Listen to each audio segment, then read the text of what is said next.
En 1928, Staline s'impose à la tête de l'URSS et lance en 1929 la politique dite du Grand Tournant, basée sur un premier plan quinquennal et sur la collectivisation de l'agriculture. Cette collectivisation s'assortit d'une répression à l'égard des paysans réfractaires, la découlakisation. Face aux exactions des agents de l'État, à leur encontre, les troubles se multiplient dans les campagnes, en Ukraine en particulier. En parallèle, les conséquences de la Grande Dépression se font sentir même en URSS, ce qui menace la réussite du Grand Tournant, l'importation de machines industrielles étant financée par les exportations agricoles. L'Ukraine est la République socialiste soviétique la plus importante après la Russie, et le sentiment national y est grandissant. En 1930, l'État collecte 30% de la production et 41,5% en 1931 en Ukraine. La récolte est très décevante en 1931, ce qui entraîne un début de famine au printemps 1932, au moment de la soudure. Alerté, le gouvernement central ne réagit que tardivement et de manière insuffisante. Il faut dire que la pénurie est généralisée en URSS. Les prélèvements ont été lourds parce que la récolte a été surestimée. Par ailleurs, les denrées collectées ont été exportées pour financer l'industrialisation du pays. Les difficultés sont mises officiellement sur le compte de l'action de traîtres et de saboteurs. La campagne de collecte de 1932 est très difficile et le pouvoir central durcit son attitude, en particulier. La loi des épis du 7 août 1932 permet même de punir de 10 ans de camp ou de la mort tout vol ou dilapidation de la propriété socialiste. Cette loi vise en fait toutes les dissimulations de récolte. Mais l'échec de la collecte oblige à s'en prendre aux traîtres et aux koulaks contre-révolutionnaires. Entre novembre 1932 et janvier 1933, des mesures sont prises pour poursuivre les collectes, en particulier et y compris des semences, pour limiter la circulation des personnes, pour déporter les opposants. Ces mesures, privation de semences, privation de main-d'œuvre, assignation à résidence de la population, accompagnées d'une vague de terreur en Ukraine,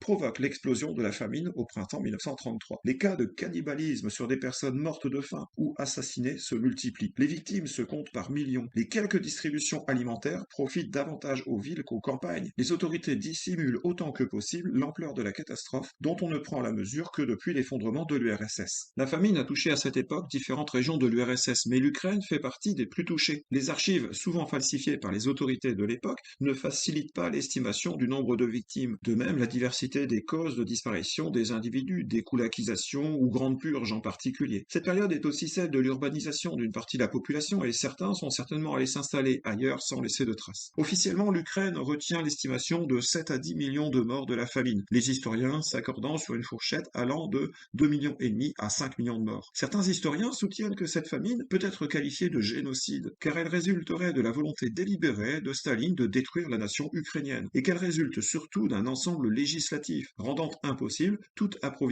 D'autres historiens, au contraire, soutiennent que la famine en Ukraine comme en URSS est une conséquence accidentelle d'une politique de réforme très mal conçue.